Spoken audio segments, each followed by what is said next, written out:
জুলাই জাদুঘর জিনিসটা যে যাই বলুন না কেন আমার খুব ভালো লেগেছে। ফারুকি এই একটা কাজ খুব সুন্দরভাবে ভালোভাবে করেছে। আপনারা যারা ফারুকির শত্রু আছেন আপনারা বলবেন যে এখান থেকে ব্যাপক টাকা পয়সা সরিয়েছে, এটা করেছে, বাট আমি এটার মধ্যে কোনো মানে সত্য মিথ্যা জানি না, এবং এটা সত্য হলো আমি কোনো দোষ দেখি না। ক্রিয়েটিভ কাজে একটু টাকা পয়সা খরচ হবে, জিনিসটা ভালো হলেই হইলো। তো জুলাই জাদুঘর এর উদ্বোধনের আগে আমি যখন ইউনুস সাহেব হেঁটে হেঁটে বেড়াচ্ছিলেন তখন এটা দিয়ে একটা ভিডিও ক্লিপ দেখলাম।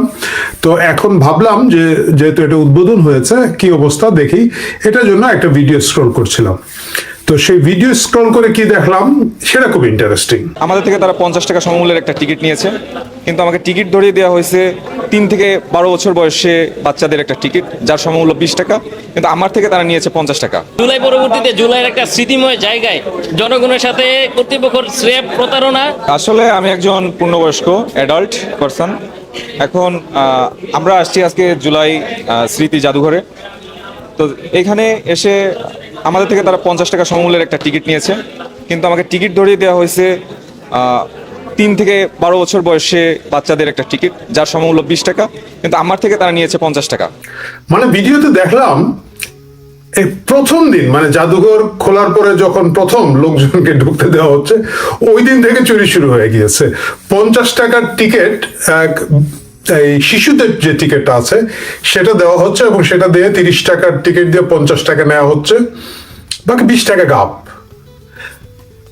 আপনারা যারা মানে অঙ্কে ভালো বা যারা ধরেন ছোটবেলা ঐকিক নিয়মে অঙ্ক করেছেন তারা একটু হিসাব করে দেখেন যে 50 টাকার মধ্যে যদি 20 টাকা গাপ হয় তাহলে 100 টাকায় কত পার্সেন্ট চুরি হচ্ছে।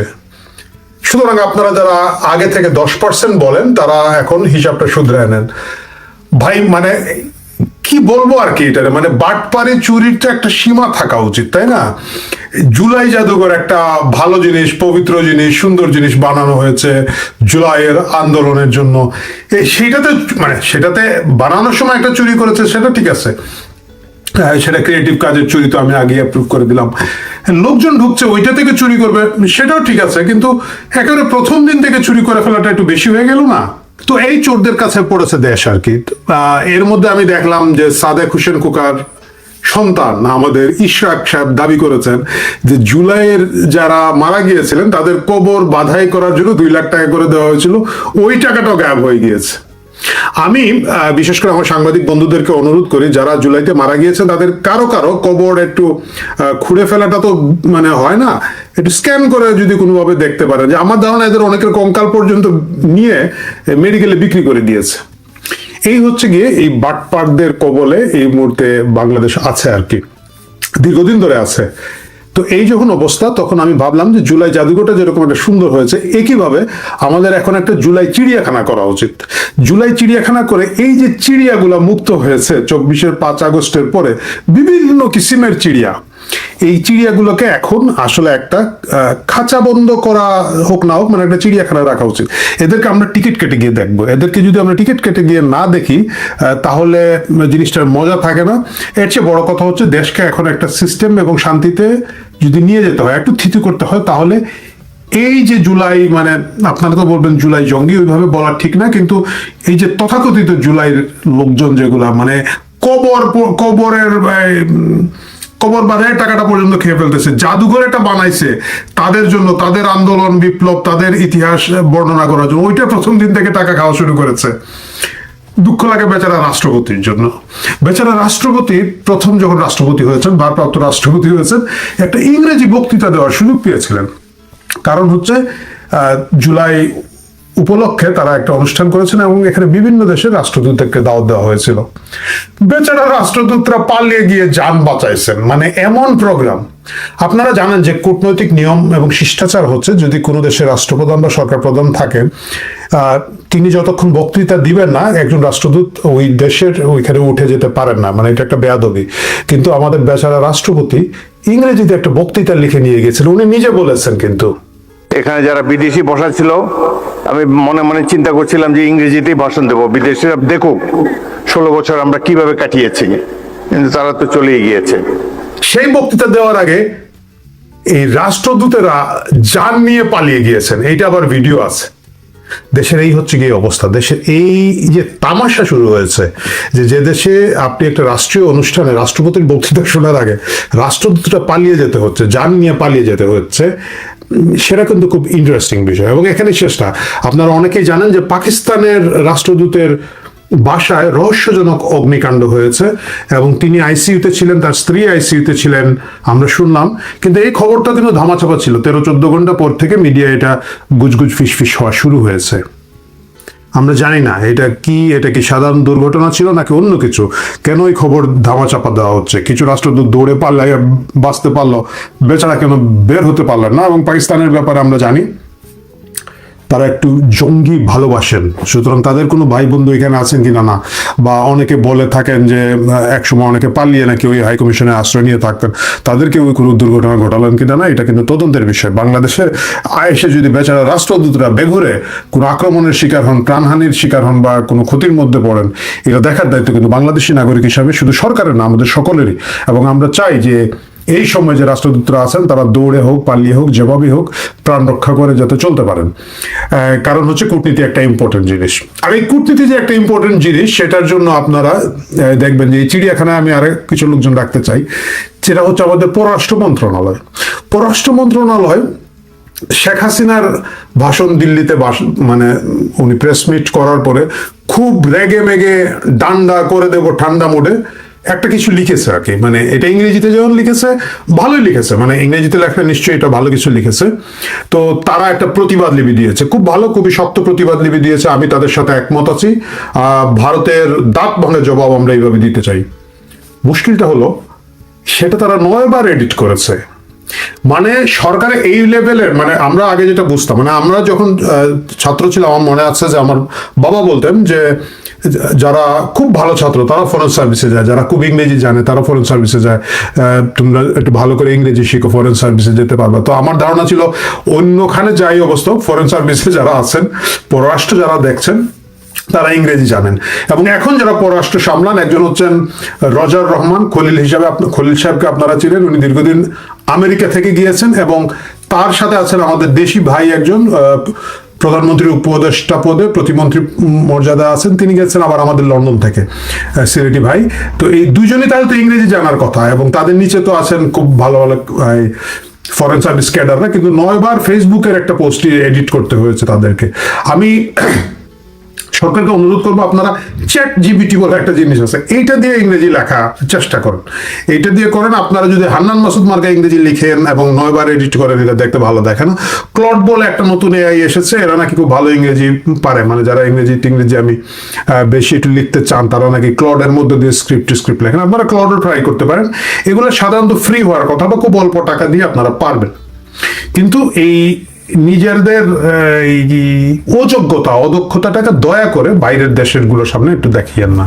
এবং ভারতের বিরুদ্ধে আপনারা যে এরকম একটা জোশালো বিবৃতি দিলেন, আন্দোলন মানে শক্তিশালী অবস্থান নিলেন, আমরা একটু জোশ পাইলাম, কিন্তু পরের দিনই আমরা শুনলাম আপনারা আবার ভারতের কাছে গিয়ে ধর্ণা দিচ্ছেন, পাইপলাইন দিয়ে আপনাদেরকে গ্যাস, তেল, পানি, বিদ্যুৎ বন্ধ না, ওইটা তো আনুসারের ওই কি পেঁয়াজও না, কিছু একটা ডিজেল আনার জন্য পরের দিন। মানে একটু লজ্জা শরম তো থাকা উচিত। মাঝখানে একটু শুক্রবার শনিবার গ্যাপ দেন, দিয়া রোববার সোমবারে গিয়ে চান, আগের দিন এত বড় কথা বলার পরে পরের দিন আপনারা গিয়া হাজিরা দিয়ে এই যে এইভাবে ডিজেল চাচ্ছেন, বাংলাদেশি হিসাবে আমার তো নিজেরই একটু লজ্জা লাগছে আর কি।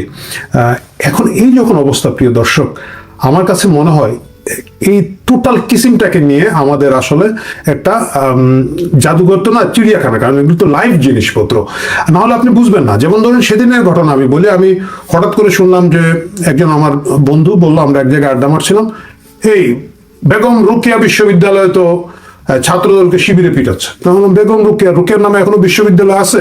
ইউনুস না বেগম রোকেয়া নাম শুনলেই বা মহিলাদের নাম শুনলেই খুব বিরক্ত হইতো, শিওর এটা বেগম রোকেয়ার নামে আছে? বলে হ্যাঁ আছে রংপুরে।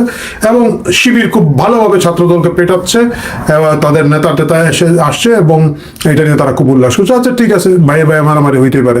পরের দিন করতেছে যে এই শুনছো, জগন্নাথে ছাত্রদল আবার শিবিরে পিটাচ্ছে, একটু পরে শুনে আলিয়া মাদ্রাসায় কে যেন কারে পিটাচ্ছে, মানে ব্যাপক তারপর শুনে তিতুমির কলেজ থেকে একটা দৌড় দিছে। এমন কে কারে দৌড়াচ্ছে? বলে না, শিবির নিজে টি শার্ট পরে দৌড়াচ্ছে। এই হচ্ছে অবস্থা ক্যাম্পাসগুলোতে, কে কারে পিটাচ্ছে কেউ কিছু জানে না। এর মধ্যে একজন আবার আমারে বললো ভাই শিবিরের কারবার দেখছেন, অপ্রাপ্তবয়স্ক ছোট ছোট বাচ্চাদের হাতে ডান্ডা ধরে দিস। তা বললাম কি করবো, ইদানিং তো তাদের এইসব কারবারই আমরা শুনতেছি, হোটেলেও শুনলাম, হলেও শুনলাম, এই ডান্ডা ধরে দিল বাচ্চাদের ছোট ছোট, এই যে শিশু নির্যাতনের বিরুদ্ধে দাঁড়াতে হবে আমাদেরকে। বলে আরে না না, ওই ডান্ডা ওই যেটা ভাবছে ওইটা না, মানে শিশুদের হাতে সত্যিকারের লাঠি ধরিয়ে দিয়েছে এবং তারা মারামারি করছে। তো এই হচ্ছে মারামারি। আর একটা মারামারি দেখলাম, এটা জুলাই যোদ্ধা নাম দিয়ে, ওইটা আগে ময়মনসিংহে ছিল, ময়মনসিংহ থেকে নাকি তাড়ানি খেয়ে এখানে আসছে, এখানে এসে আরেক জুলাই যোদ্ধা নতুন ধারার শান্তা বলে একজন আছেন, ওনারে গিয়ে একজন নারী ওনাকে চড় মেরে দিয়েছে। তো এরা ভাবছে এটা এখন ইউনুসের যুগ, ইউনুসের যুগে সাধারণত নারীদেরকে গালি দেওয়া, মারা, এগুলা বৈধ একটা ব্যাপার ছিল। তো ওই মহিলা আবার পরের দিন আবার এর দেখলাম পিঠায় শুয়ে ফেলাইছে রাস্তার মধ্যে।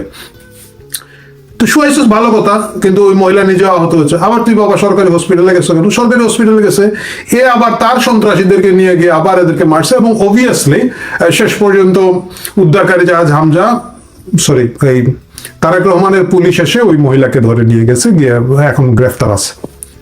প্রিয় দর্শক, ফান যতই করেন না কেন, বাস্তবতা হচ্ছে বাংলাদেশের অবস্থা এখন এইরকমই একটা বিশৃঙ্খল, বিচ্ছিন্ন, বিশ্রী অবস্থা আছে। তেল, গ্যাস, পানি, বিদ্যুৎ আপনারা কে কি পান না পান জানি না। আমরা যারা প্রবাসে আছি, আমরা যেহেতু ভালো পাই, আপনাদের এই ব্যথা, এই কষ্টটা আমরা ফেসবুকে স্ক্রল করে দেখা ছাড়া এর বাইরে বুঝতে পারবো না। কিন্তু বাস্তবতা হচ্ছে এই যে জঙ্গিপনা, এই যে উন্মাদনা, এই যে অযোগ্যতা, এই যে অদক্ষতা, এই যে একটা ইংরেজি প্রেস রিলিজ 9 বার কারেক্ট করা, এই যে রাষ্ট্রদূতদের পালিয়ে যাওয়ার অবস্থা, এইভাবে একটা দেশ চলতে পারে না। এবং এইভাবে একটা দেশ চলতে পারে না বলে এই যে সো কোল্ড জুলাই নিয়ে টানাটানি, ও এখন তো আবার জুলাইয়ের মেটিকুলাস না, এখন আরেকটা কি একটা বার হয়েছে, তারেক রহমান নিজে হয়ে গেছে জুলাইয়ের ঘোষক, সম্ভবত জুলাইয়ের ঘোষক হয়েছেন তারেক রহমান। এখন উল্টা দিকে আবার জামাতের আছে নাহিদ ইসলাম। এই যে একটা তাণ্ডব চলছে, এই তাণ্ডবটা সুখে শান্তিতে থাকলে দেখতে মজা লাগে, কিন্তু আসলে সুখে শান্তিতে আমরা কেউ নাই। আমি এই বিদ্যুৎ এগুলোর কথার বাইরেও যেটা বলতে চাচ্ছি, আপনারা দেখবেন যে লেখাপড়ার অবস্থা খুব খারাপ। দেখলাম মাত্র একটা শিশুরা মিলে হেড স্যারের মোটরসাইকেল পুড়িয়ে দিচ্ছে। তারপরে ধরেন আমি ডেইলি স্টারে গত পরশুদিন একটা খবর দেখলাম, বা এর আগের দিন সম্ভবত, বাংলাদেশে শুধু আশুলিয়া গাজীপুর বেল্টে যে পরিমাণ কারখানা বন্ধ হয়েছে গত 2 বছরে, 1.5 লক্ষ শ্রমিক বেকার হয়েছেন। 1.5 লক্ষ, মানে 168টা না 70টা কারখানার একটা হিসাব দিয়েছে ডেইলি স্টার। এবং সেটা যদি সত্যি হয়ে থাকে, 1000 করে যদি আমরা এক একটা, মানে ওই ফ্যাক্টরিগুলো অনেক বড় হয়, 3-4 হাজার শ্রমিকও থাকে, আমি গড়ে 1000 করে ধরলে 1.5 লক্ষ শ্রমিকের ওইখানের মধ্যে চাকরি নাই, এরা চাকরি পাচ্ছেন না, এরা গ্রামে ফিরে যাচ্ছেন। এই যে কর্মসংস্থানের অভাব তৈরি হচ্ছে, এটা সমাজে একটা বিরাট অশান্তি, অস্থিরতা তৈরি করবে। কেন তৈরি করবে? কারণ হচ্ছে মানুষ তো বেকার, মানুষকে তো তার পরিবারকে খাইয়ে পরিয়ে বাঁচতে হবে। এরা যখন কাজ পাবে না, শুধু এদের কথা বলছি না, মানে যে কোনো মানুষ যখন কাজ পাবে না, তখন বিভিন্ন ধরনের অপরাধ বাড়তে থাকবে, অশান্তি বাড়তে থাকবে সমাজে। এগুলো অ্যাড্রেস করা দরকার। এগুলো অ্যাড্রেস না করে আপনারা যেভাবে এই তামাশার মধ্যে দিয়ে দেশটাকে নিয়ে যাচ্ছেন, তামাশার মধ্যে আছেন, এই তামাশা এখন এটা গুছিয়ে একটা জায়গায় নিয়ে আসেন। আমরা দেখলাম যে জুলাই জাদুঘর যেটা করা হয়েছে, এটা খুব সম্ভবত 43 থেকে 45 বিঘা জায়গার উপরে করা হয়েছে। আমি অনুরোধ করব সরকার এরকম আরেকটা জুলাই চিড়িয়াখানা করেন, এবং এই যে ডিস্টার্বিং এলিমেন্ট সমাজে যারা আছে, ডিস্টার্বিং যেগুলা, এই যে জুলাই নাম করে যে কোনো জিনিস, আমি একটা ভিডিও দেখলাম, রিক্সা চুরি করছে, মারতে গেছে, কয় আমি জুলাই যোদ্ধা। তো এইগুলাকে, তারপরে ধরুন কবরের টাকা খেয়ে ফেলতেছে, জুলাই জাদুঘরের টিকিটের টাকা খেয়ে ফেলতেছে, এই যে লেভেলের খাওয়াই লোকজন, এগুলোর এক জায়গায় রাখেন, সরকারি পয়সায় খাওয়ান, আমরা টিকিট দিয়ে দেখতে যাবো। আবার আপনার ওইখানেও কিন্তু ইনকাম করতে পারবেন। 50 টাকার টিকিট 30 টাকা নেন, 30 টাকার টিকিট দিয়ে 50 টাকা নেন, উই ডোন্ট মাইন্ড। কিন্তু প্লিজ দেশটাকে একটু গুছিয়ে সিস্টেমেটিক হতে চালানোর চেষ্টা করেন। যদি সেটা না করেন, রাজনীতিতে আপনাদের কি হবে, পরিণতি হবে, এটা নিয়ে আমরা সাধারণ মানুষ খুব একটা ভাবি না, কিন্তু দেশটা খারাপ হওয়ার সাথে সাথে আমরা সাধারণ মানুষ, আমরা যারা, আপনারা নিশ্চয়ই প্রথম আলোতে তহিদ হোসেন সাহেবের দেয়া সাক্ষাৎকারটি শুনেছেন। সেখানে উনি বলেছেন যে ভারতের প্রধানমন্ত্রী নরেন্দ্র মোদীকে ইউনুস ফোন করেছিলেন, নরেন্দ্র মোদী ইউনুসকে ফোন করেনি। অর্থাৎ ইউনুস যখন প্রধান উপদেষ্টা হয়েছিল, তখন আমরা ইউনুস বাহিনী থেকে দেখেছি যে তারা, নরেন্দ্র মোদী সাহেব একটা টুইট করেছেন, সেই টুইটের সূত্র ধরে তারা বলেছিল যে নরেন্দ্র মোদী সাহেব ইউনুসকে স্বাগত জানিয়েছেন বাংলাদেশের চিফ এক্সিকিউটিভ হিসাবে। এই বিষয়টা হয়তো এখন আর এত গুরুত্বপূর্ণ নয়, কিন্তু আমরা যদি ইতিহাসটা দেখি ইউনূসের, যে ছোটবেলা থেকে তৈরি হওয়া একটা ডাকাত, একটা বাটপার, একটা মিথ্যাবাদী, কিভাবে থরে থরে থরে থরে মিথ্যা দিয়ে বাংলাদেশ জাতিকে প্রতারিত করেছে। এবং এই প্রতারণা মিথ্যার সাথে জড়িত হয়েছিল মোটামুটি ইউনূসের পক্ষে যত সাইবার সন্ত্রাসী ইউনূসকে ক্ষমতায় বসিয়েছিল, অর্থাৎ ইউনূসের ক্ষমতায় আসা 2024-এর জঙ্গি উত্থানকে সফল করার ক্ষেত্রে যেসব সাইবার সন্ত্রাসী কাজ করেছিল, সেই পিনাকি, ইলিয়াস, কনক সারোয়ার এবং সাথে ছিল জাহেদ, আরো কম পরিচিত ওই যে গোলাম, যে নিউ ইয়র্কে ওয়াশিংটনে ইউনূস যাকে চাকরি দিয়েছে, এরা কিন্তু তখন এটা নিয়ে একটা উন্মাদনা তৈরি করেছিল। এবং আরো একটা জিনিস দেখবেন, ইউনূস কিন্তু প্রত্যেক জায়গায় মিথ্যা কথা বলেছে। জাতিসংঘে গিয়েছিল সে সেই বছর সেপ্টেম্বরে 2024-এর। জাতিসংঘে যাওয়ার পর প্রেসিডেন্ট বাইডেন বারান্দায় ইউনূসের কাঁধে একটা হাত রেখে একটা ছবি তুলেছে ইউনূস, সেটাকে তারা এই শফিক ডাস্টবিন সহ সবাই এটাকে প্রচার করেছিল যে বাইডেনের সাথে বড় একটা মিটিং হয়েছে ইউনূসের। আমাদের অত্যন্ত দুঃখ লাগে 2024-এর যদি আমরা ঘটনা প্রবাহ দেখি, তার মধ্যে সবচেয়ে বড় ছিল আপনার প্রতারণা। সেই প্রতারণাগুলা কিন্তু এখনো চলছে। আপনি দেখবেন যে এই যে গোলাম নামে যে ছেলেটা ওয়াশিংটন থেকে এখন ভিডিও করে, কেউ প্রশ্ন করে না যে সে সরকারি চাকরি করে এইভাবে ভিডিও করতে পারে কিনা। যা হোক, আমাদেরকে পথ দেখিয়ে যাচ্ছে, তারেক রহমানও পথ দেখিয়ে যাচ্ছেন যে উনি কিন্তু অনেক দলীয় লোক, যেসব জায়গায় আগে প্রশাসনের লোক কাজ করতো, অর্থাৎ প্রশাসন বলতে আমি বুঝাচ্ছি সিভিল সার্ভেন্টরা কাজ করতো, সরকারি কর্মচারী কাজ করতো, সেখানে তারেক রহমান সাহেব দলীয় লোক নিয়োগ দিচ্ছেন। একই সূত্র ধরে এই গোলাম কিন্তু তারেক রহমান সাহেবের বিভিন্ন জায়গায় ওনাকে ডিফেন্ড করে ভিডিও করছে, যেটা আসলে তার কাজের মধ্যে পড়ে না, বা অন্তত সরকারি চাকরি করে যেটা করা যায় না। অবশ্য সে বলবে আমি তো কন্ট্রাক্টে আছি। যা কন্ট্রাক্টে থাকলেও এগুলা করা যায় না, অতীতে কিন্তু আমরা কখনো দেখিনি। যা করুক না করুক সেটা আমি বড় হিসাবে দেখছি না। প্রথম এটুকুন দেখছি যে আমরা কিন্তু রাস্তাটা দেখছি। দ্বিতীয় হলো যে প্রতারণা, এই গোলাম কিংবা জাহেদ যারা যারা তখন এই মিথ্যা কথাটা সাজিয়েছিল যে নরেন্দ্র মোদী তাকে ফোন করে স্বাগত জানিয়েছে, ঘটনাটা ছিল কিন্তু উল্টো। অবশ্যই আবারও বলছি ছোট, কিন্তু দেখেন প্রতারণা কিভাবে জাতিকে ছোট ব্যাপারে বড় ব্যাপারে মিথ্যা প্রতারণা, মিথ্যা প্রতারণা, মিথ্যা প্রতারণা, মিথ্যা কথাই বোধহয় এদের ছিল যে একটা আপনার বেঁচে থাকার, এদের ক্ষমতায় টিকে থাকার একমাত্র অস্ত্র, সেটা তারা প্রয়োগ করেছে। কিন্তু বাংলাদেশের মানুষ না একটুও রাগ করেনি, এত মিথ্যা বলেছে তারা এটাকে মেনে নিয়েছে। এবং মেনে নিতে নিতে তারা আজকে 2024 সালে শেখ হাসিনার সময় তার পকেটে যে 100 টাকা ছিল, আজকে সেটা কিন্তু তার পকেটে 40 টাকা হিসাবে ধরা দিয়েছে। আমি এর আগে প্রধানমন্ত্রী শেখ হাসিনার দিল্লিতে দেয়া পাবলিক বা মিডিয়া স্টেটমেন্ট থেকে অনেকগুলো তথ্য আমি নিজেইও তুলে ধরেছি, অনেকেও তুলে ধরেছেন যে কিভাবে বাংলাদেশটাকে এই 2024-এর জঙ্গি উত্থান দরিদ্র বানিয়ে ফেলেছে। আরেকটা ঘটনা একইভাবে আমি ব্রিগেডিয়ার সাখাওয়াতকে দেখলাম মাহমুদুর রহমান মান্নার সাথে একটা ইন্টারভিউ দিয়ে আর্মি বা ওয়াকার বাহিনী কিভাবে শেখ হাসিনার বিরুদ্ধে চলে গেল সেটা বর্ণনা করেছে। এই নিয়ে আমি একটা পৃথক ভিডিও করেছি, বন্ধুরা আপনাদের জ্ঞাতার্থে জানিয়ে রাখছি। সেই ভিডিওটা এরপরে আপলোড হবে, ওইটা একটু এডিট করা হচ্ছে। আমি যেটা করি, আমি দিনে 3-4 বার কিন্তু এই বক্তব্য দেই ইউটিউবে আপনাদের জন্য, আপনারা সহ্য করেন, শোনেন। কিছু কিছু ভিডিও আমরা একটু এডিট করে, অর্থাৎ যাতে আরেকটু ভালো দেখায় সেটা করি, আর কিছু এরকম সরাসরি লাইভে আমরা ছেড়ে দিচ্ছি। সে এডিট করা ভিডিওতে আমি কিন্তু একটা, বিশেষ করে বাংলাদেশের সেনাবাহিনী বা সামরিক বাহিনীগুলোর জন্য একটা অত্যন্ত গুরুত্বপূর্ণ বক্তব্য দিয়েছি। আমি মনে করি যে মেহেরবানি করে সামরিক বাহিনীর প্রতিটা সদস্য সেটা শুনবেন। সেখানে আমি ওই প্রশ্নটার উত্তর সুরাহা করেছি যে বাংলাদেশের সামরিক বাহিনীগুলোর কাজ কি, বাংলাদেশের একটা বড় জনগণের একটা বড় অংশ তো এই প্রশ্নটা করে। সেই প্রশ্নের উত্তর দিয়ে কিন্তু আমি ওই ভিডিওটা করেছি। এখানে সাখাওয়াতের ওই কথাটায় আসি। সাখাওয়াত কয়েকটা কথা বলেছে। একটা কথা বলেছে যে সেনাবাহিনী বিডিআর হত্যার প্রতিশোধ নিয়েছে 2024-এ শেখ হাসিনা সরকারের বিরুদ্ধে গিয়ে। আচ্ছা, 2024-এর সেই 2009 সালের বিডিআর হত্যার প্রতিশোধ সেনাবাহিনী 2024-এ নিল। কেন নিল? বিডিআর হত্যার জন্য কি বিডিআর এর যে সেনাবাহিনীর অফিসারদের হত্যাকাণ্ড ঘটেছে সেটার জন্য কি সামরিক মানে শেখ হাসিনার সরকার দায়ী ছিল তখন? বাস্তবতা কি বলে? মাত্র 1 মাস মানে জানুয়ারিতে শপথ নিয়ে একটা সরকার ফেব্রুয়ারি মাসে সামরিক বাহিনীর অফিসার গুলাকে মেরে ফেলবে ষড়যন্ত্র করে? এটা কি বিশ্বাসযোগ্য?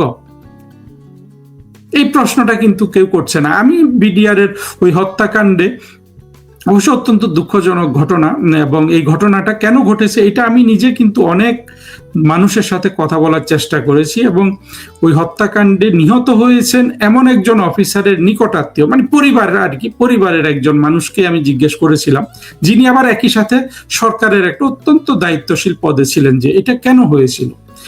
যত তদন্ত বেরিয়েছে সেখানে কিন্তু মূল ফোকাসটা ছিল যে সৈনিকদের অফিসার কর্তৃক ডিপ্রাইভ করা নানানভাবে। সেখানে ডাল ভাত কর্মসূচি ছিল, অনেক কিছু ছিল। কিন্তু এই যে এত কথা সাখাওয়াতটা বলেন, মূল জিনিসটা যদি সত্যিকার অর্থে খতিয়ে না দেখা হয়, হয়তো আরো অনেক কারণ থাকতে পারে, কিন্তু এই যে সরকারি কর্মচারী হিসাবে বা সামরিক বাহিনী, যে কোনো বাহিনীতে যে অফিসার হলেই যে রাজা শ্রেণী, নিচের লোকগুলো যে প্রজা শ্রেণী, এটা কিন্তু বাংলাদেশের সিভিল সার্ভিসের অনেক জায়গায় কিন্তু প্রকট এই অনুভবটা। এখন বিডিআর এর হাতে অস্ত্র ছিল, অনেকের হাতে অস্ত্র থাকে না, কিছু করতে পারে না। এই জায়গাটা কিন্তু প্রতিষ্ঠানগুলোকে সবসময় নজর দেওয়া উচিত। যাই হোক, এটা আজকের বক্তব্যের অংশ না। বক্তব্যের অংশ হলো যে সামরিক বাহিনীর সদস্যদের এগুলা কারা বুঝিয়েছে? শেখ হাসিনা সরকার তো সেই ব্যবস্থা নেন নাই। 2009 সালের পর থেকে লাগাতার কিন্তু শেখ হাসিনা সরকারের বিরুদ্ধে মিথ্যা অপপ্রচার চলেছিল। সেই ভারতের কাছে দেশ বিক্রি এবং বিডিআর হত্যাকাণ্ড ঘটনা, এগুলো কিন্তু সাইবার সন্ত্রাসীরা পুরোপুরি বলে যে শেখ হাসিনার সরকার, আওয়ামী লীগের সরকার সেই বিডিআর হত্যাকাণ্ড ঘটিয়েছে। কিসের প্রতিশোধ নিতে? নানান প্রতিশোধের কথা বলে। সেই প্রতিশোধটা কি এটাও স্পষ্ট না। সেটা কি বঙ্গবন্ধু হত্যাকাণ্ডের প্রতিশোধ নেওয়ার জন্য শেখ হাসিনা এতগুলো অফিসার মেরে ফেলেছিলেন?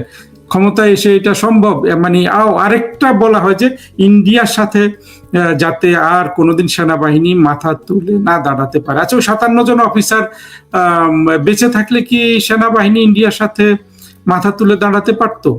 বা সেনাবাহিনীকে কি ইন্ডিয়ার সাথে যুদ্ধই করতে হবে? আমি আমার অন্য ভিডিওতে এই নিয়ে বিস্তারিত বলেছি। এইখানে আসলে সেটা শুধু এটাই বলি যে আমাদের সেনাবাহিনী ভারতের সেনাবাহিনীর সাথে যুদ্ধ করবে বা করতে যাবে কেন, বা তাদের লেজিটিমেসি এটার উপরই প্রতিষ্ঠিত করতে হবে কেন যে তারা ভারতের সাথে যুদ্ধ করবে? এটা কি কোনো প্রজ্ঞার কথা? এটা কি কোনো আসলে বাস্তব ভিত্তিক? আরেকটা যুদ্ধ লেগে গেলে আমাদের সেনাবাহিনী যদি অনেক ক্ষমতাশালী হয় তা আমাদের রাষ্ট্রের অনেক ক্ষতি হবে না? এই যুদ্ধ যদি পরিহারযোগ্য হয় তাহলে লাগাতার কেন সেই যুদ্ধের পেছনে লেগে থাকতে হবে? এটা কিন্তু বাংলাদেশের যে 2-2.5 কোটি জঙ্গি আছে তাদের ধারণা, মানে তাদের মনস্তত্ত্ব কিন্তু সেনাবাহিনী গ্রহণ করেছে যে ভারতের সাথে যুদ্ধ করতে হবে। অনেক তত্ত্ব আছে, 2 সপ্তাহ যুদ্ধ করে টিকে থাকবে, তারপর জাতিসংঘ বা অন্য দেশগুলো এসে এই যুদ্ধ থামাবে।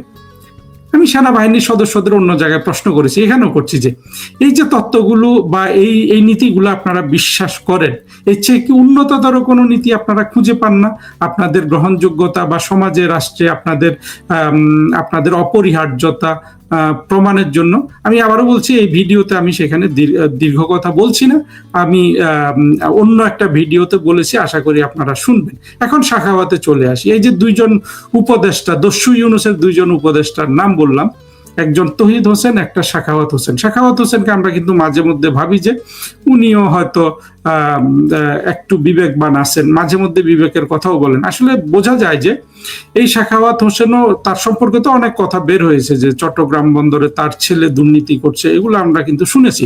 আসলে এই লোকটা এই 2024-এর জঙ্গি উত্থানের কিন্তু ব্যাপক সুবিধাভোগী এবং দুর্নীতিতে জড়িয়ে আকণ্ঠ মানে টাকা পয়সা কামিয়েছে, এটাই এখন মনে হয়। বিশেষ করে ছেলে মেয়ে মানিক, যে যাকে দিয়ে তো মানে কামাইতে পারে। এই জন্য এদের মুখ থেকে আসলে আর একটা কথা হলো যে সাখাওয়াত তো একটা পাকিস্তানি সেকুলার হলে আসলে সত্য শেখা যায় না, যুক্তি শেখা যায় না। সেই তুলনায় কিন্তু তৌহিদ হোসেনকে আমরা দেখছি যে উনি এখন পর্যন্ত অতিরঞ্জিত কিছু করছেন না, সত্য কথাগুলো প্রকাশ করছেন। ভবিষ্যতে কিন্তু এই সত্যগুলো আমাদের সত্যের মালা গাঁথতে হবে। ইউনূসের মতো দস্যুকে আমাদের তার চরিত্র জাতির সামনে উন্মোচন করতে হবে আমাদের ভবিষ্যৎ প্রজন্মগুলোর জন্য, যাতে ভবিষ্যৎ প্রজন্মগুলো কোনোভাবে আর সমাজে এইরকম ইউনূসের জায়গা তৈরি করে না দেয়।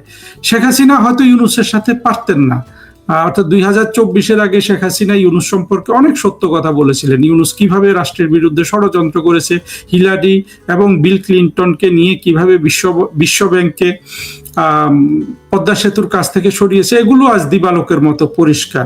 ইউনূস কিভাবে তার সাম্রাজ্য গড়ে তুলেছে, এইটাও কিন্তু অর্থনৈতিক সাম্রাজ্য, এটাও কিন্তু আজকে বাংলাদেশের মানুষের কাছে পরিষ্কার হয়ে গেছে। আমিনুল হক পলাশের সে বই তো আপনারা দেখেছেন, সেটা হয়তো সবাই, আমরা এখনো, আমিও হাতে পাইনি, বইটা পাওয়ার জন্য আমিও অপেক্ষা করছি। ইউনূসের প্রতারণা আমরা কিন্তু সবাই দেখেছি।